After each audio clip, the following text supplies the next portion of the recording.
The seventh season of Game of Thrones has been somewhat of a rollercoaster ride for many fans of the series. Some loved it, some hated it, and a lot stayed neutral. But whichever side you were on, it is without doubt one of the most polarising seasons of this hit TV show ever produced. Going into it, we knew we had less episodes to look forward to, 7 rather than the usual 10. The reasons for that were somewhat hazy. It had been stated by the showrunners David Benioff and D.B. Weiss that they had always planned it this way, even back as far as when they first went to HBO with the idea for the show. They had a beginning, they had a middle, and they had an end for the story, and as they approached season 7 with only a handful of episodes left, they wanted to be able to spend their money and time on making them more impressive and go out with a bang. Another rumour was that HBO had cut their budget, so with less money to spend on cast wages and special effects, it made sense to truncate the last 2 seasons and spend what cash they did have wisely.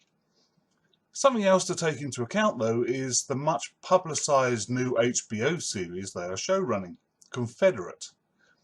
It takes time to put these things together, so perhaps over the last year or so their focus has been somewhat split between their old golden goose and what they probably hope will be their new one. Whatever the truth might be, it has without doubt impacted the show as this recent season has shown. Never before has each episode come under such scrutiny and critical appraisal.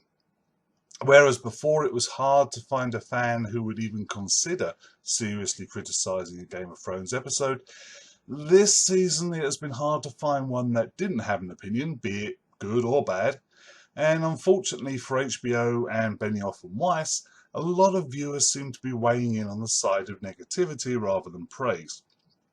Although critical acclaim has been maintained in the media, keeping the Rotten Tomatoes score high, some of the at-home fans and reviewers have had a slightly different point of view. Such things as pacing, characterizations and writing have all come under attack from fans and casual viewers alike, and even the most upbeat Thronist would have to admit that the episodes have been speeding the plot forward at a pace never before seen in this series so far. Impressive set pieces seem to be the order of the day, to keep the viewers engaged maybe.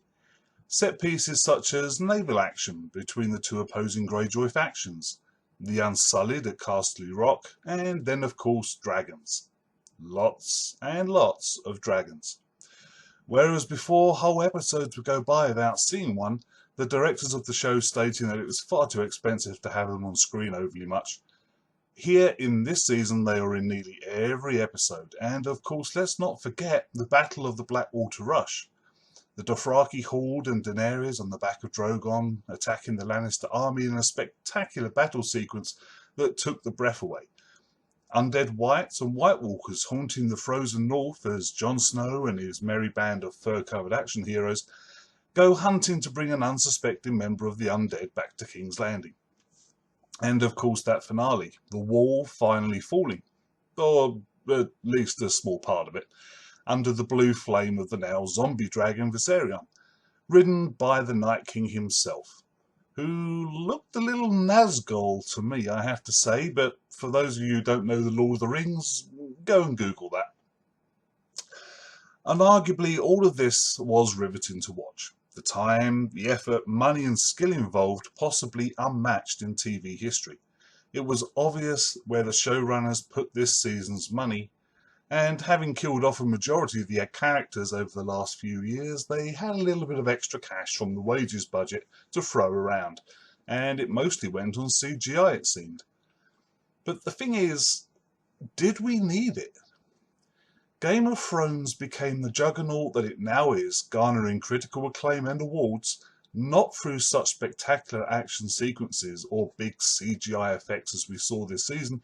Indeed, for the majority of the last 6 years of the show, we didn't get to see such expensive and visual stunning set pieces until episode 9 or 10. One a season was what we waited for, and we loved them for it.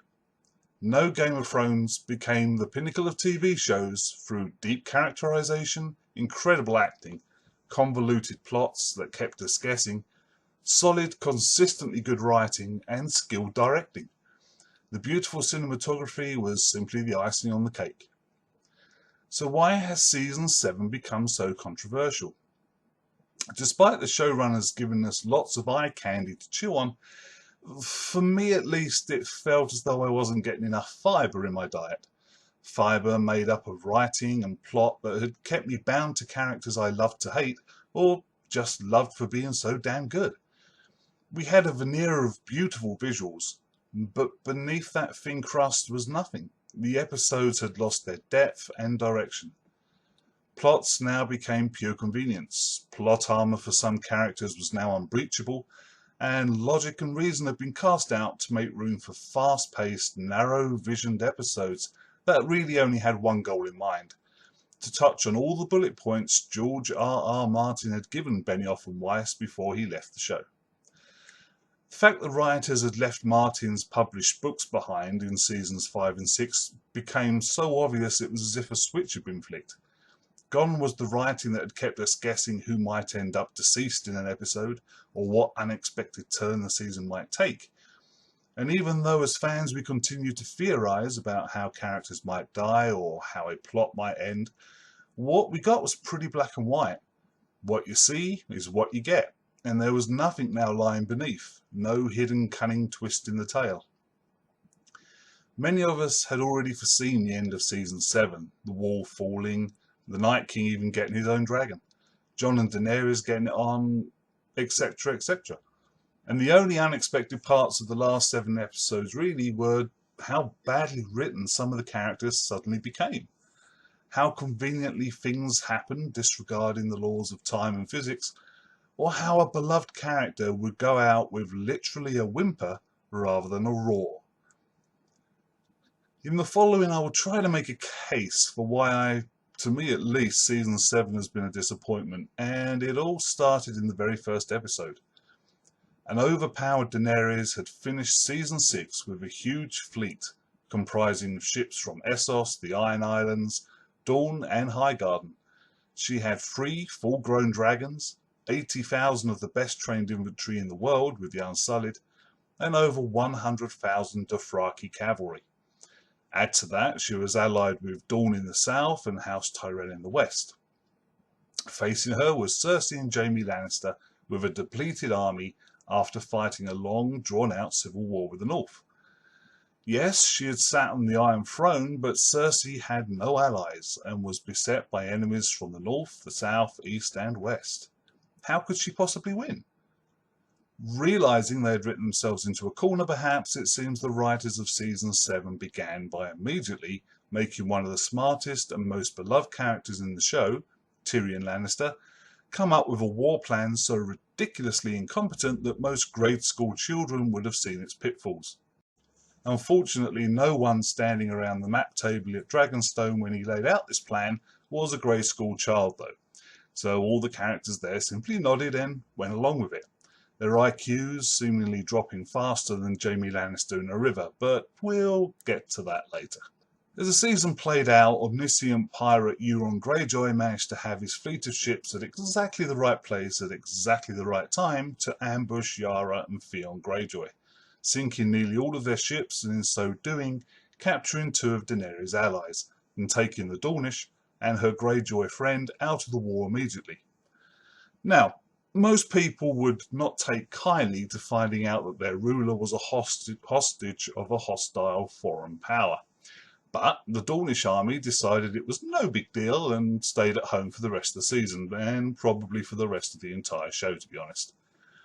Following this spectacular feat of prescient ability, Euron managed to drop his hostages off at King's Landing, take a bow in the Great Hall, and then sail all the way around the southern tip of Westeros to be in position to ambush the Unsullied fleet at Casterly Rock, even though the Unsullied had sailed well before him. In doing so, he took out a majority of the fleet that Daenerys had left and stranded the Unsullied on the wrong side of Westeros from the rest of the Targaryen army. Here we see how stupid Tyrion's plan really was: to split the army he had and leave them on opposite sides of Westeros unable to support each other. Now, whether the plan had worked or not, they would still have had a hostile continent between themselves and Daenerys, and add to that the very place they managed to seize, Casterly Rock, really had no strategic importance at all. So what were the Unsullied going to do? Well, we never actually find out because they don't show up again until the last episode of the season, having seemingly walked all the way to King's Landing and appear to be just fine and dandy, thank you very much. How they got there we will never find out because, as per what seems to be standard operating procedure for this season, things weren't explained in the rush to smooth over plot issues and mistakes and get to the finale. And that's possibly the crux of the entire matter. The lack of explanation for a lot of what happened on this season. How did Euron know Yara and her ships would be there? How did he know Ellaria Sand would be aboard? People theorised that there might be a spy in Daenerys' camp, or that Qyburn, Cersei's hand and the new spy master of King's Landing, had found out and told Euron. But we simply do not know, and so are left to assume Euron has the same powers of seeing far-off events in the past and present as Bran does. How else could he put off the attacks he made? Now, the writers have quickly managed to level the playing field between Cersei and Daenerys, giving the Lannisters a fighting chance and getting the writers out of the hole they had dug themselves. The fact they did it through shortcut shabby writing and making what to this point have been a smart and worldly character seem as stupid as a lead from Dumb and Dumber was seemingly irrelevant to them.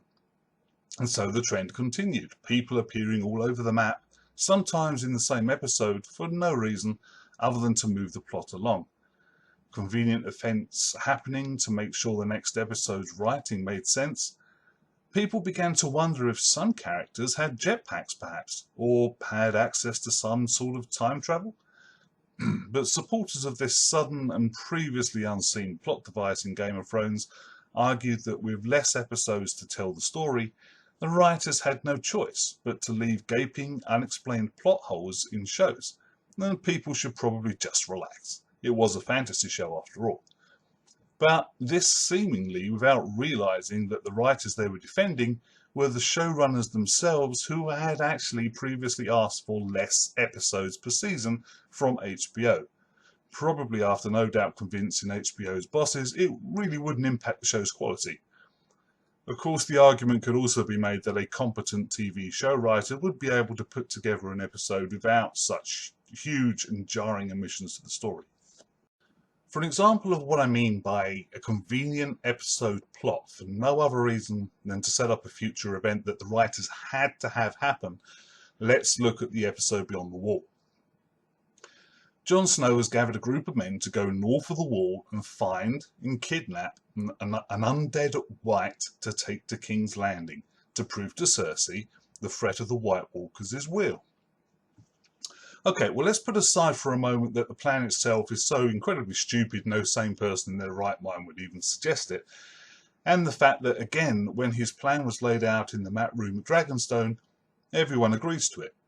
Maybe there's just something about that room that makes people stupid. I mean, look what happened to Stannis. Anyway, for now, let's ignore how the episode plays out, with all but one White dying after Jon kills a White Walker, and so becoming easy prey for Jon's men, or how the Flash, Gendry, runs to Eastwatch in record time, even though he has no idea where he is, no resilience to the cold temperature as he is born and bred in the warm south. At this point, I should state that it has come to light that 2 deleted scenes were supposed to be in this episode. One was that there was supposed to be more than just one White surviving, and another where Benjen Stark saves Gendry from the cold and lends him his horse to get to Eastwatch. These scenes would have explained 3 annoying events. 1. The convenience of that one White. 2. How Gendry got to Eastwatch. And finally 3. How Benjen suddenly turns up to save Jon Snow after Drogon has flown away. But moving on. How did the Raven get to Daenerys and she get back with her dragons with almost supersonic speed to find Jon and co in a vast landscape of snow, ice and rock when she has no idea where she is or where they are? All of this before the Magnificent Seven die of exposure or get killed by zombies. We're going to ignore all of that because the only reason Jon came up with this plan in the first place, came north, and ended up surrounded on that rock in the frozen lake was so that Daenerys had to bring her dragons north and save him, and one of them would fall into the hands of the Night King. It seems to me the writers just couldn't think up a better way to get the White Walkers through the wall, so they figured they'd go with a big, flashy visual of a dragon battering down the wall with blue fire, rather than a smart, solid plot device. Again, no question about it being gorgeous and impressive CGI, but at the cost of good creative writing and having to watch a plot device pushed on us for no other reason than convenience sake. Full-on set-up episodes aren't the only plot devices the writers used this season that seemed a little bit off.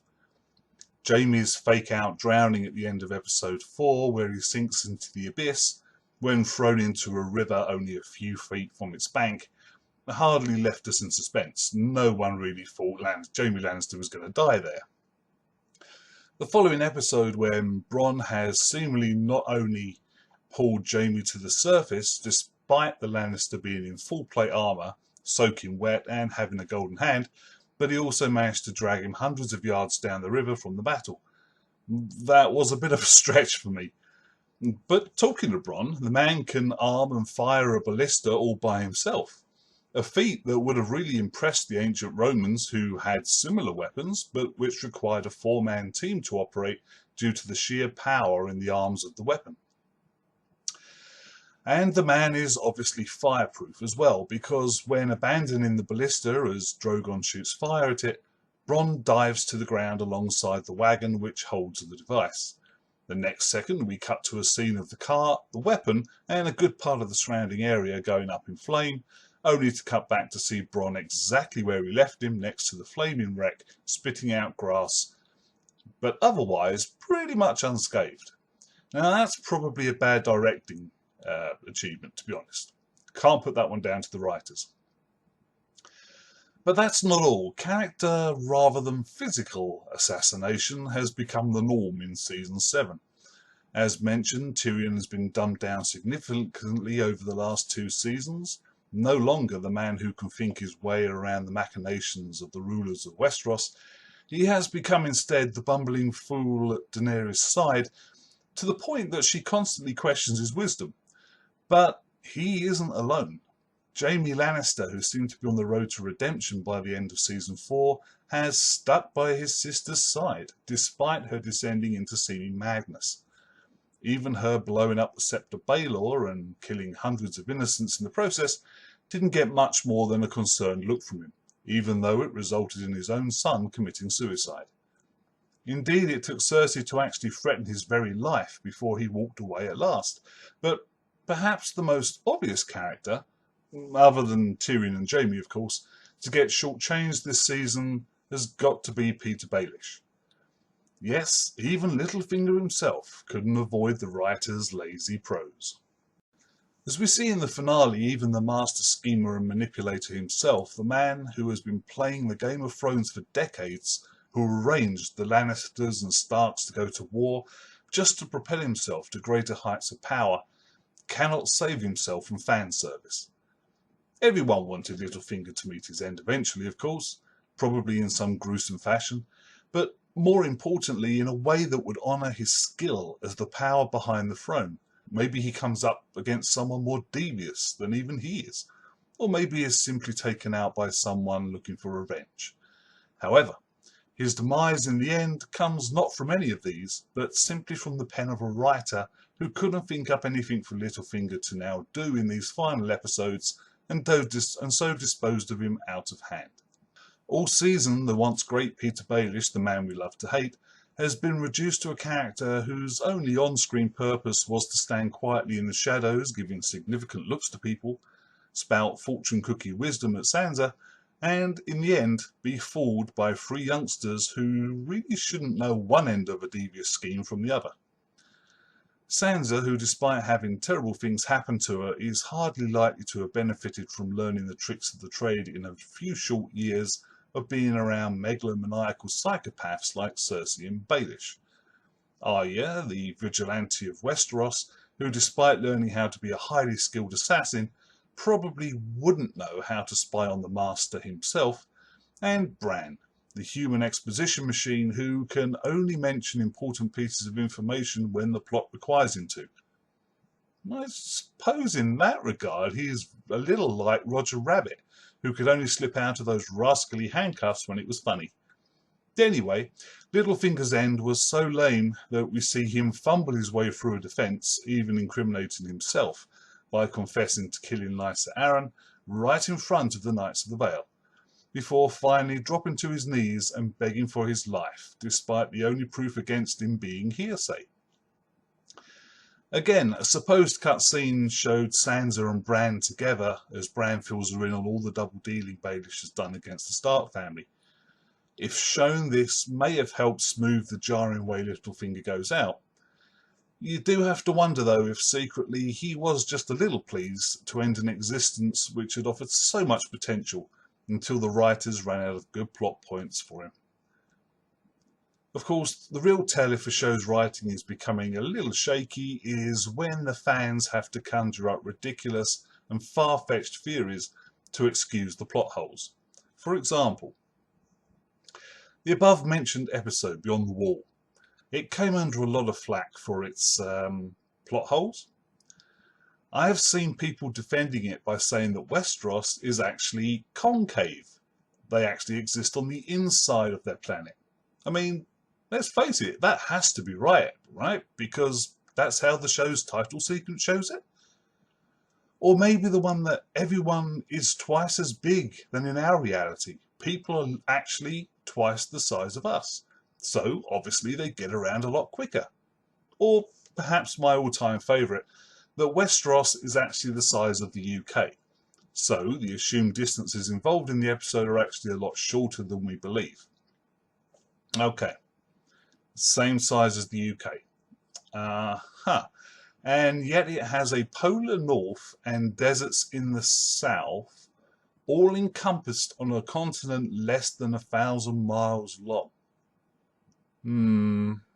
Maybe not. Now, don't get me wrong. Game of Thrones has always invited speculation and fan theories. It's part of why we love the show in the first place. And I am not knocking these people for coming up with these theories.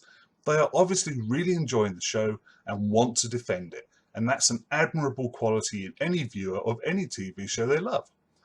All I am saying is that George R.R. Martin himself has stated that he based the size of Westeros on South America, and that unless the man himself comes out and states that his characters are twice the size of normal humans, or that the planet is actually inhabited on its inside rather than on the surface, then I'm going to go with reality rather than over-the-top theories.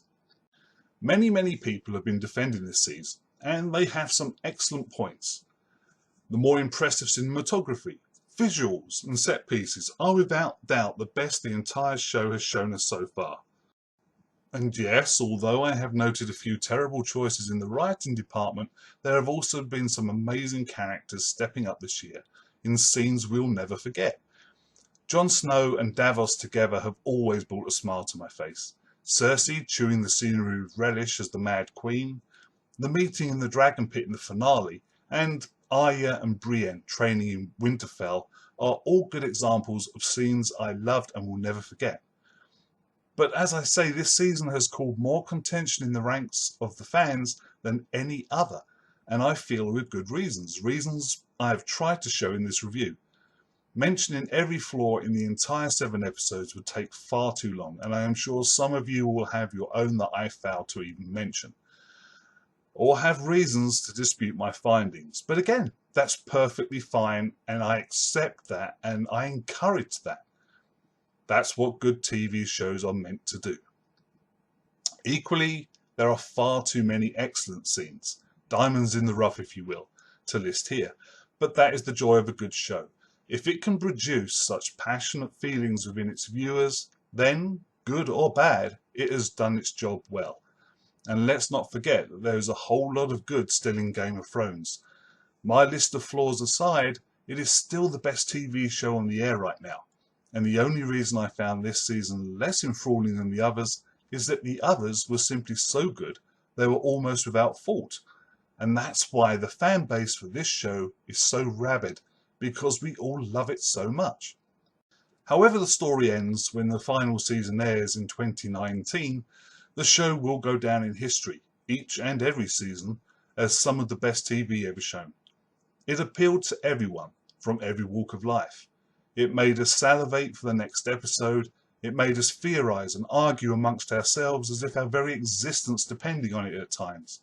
And it also made us fall in love with characters so diverse as a dwarf who drinks and knows things, a northern bastard with a mysterious heritage who knows nothing, a salty smuggler missing a few fingers but who learnt to read, a haughty white-haired princess who became our Khaleesi, a snake of a man we loved to hate and who considered chaos not a pit, but a ladder.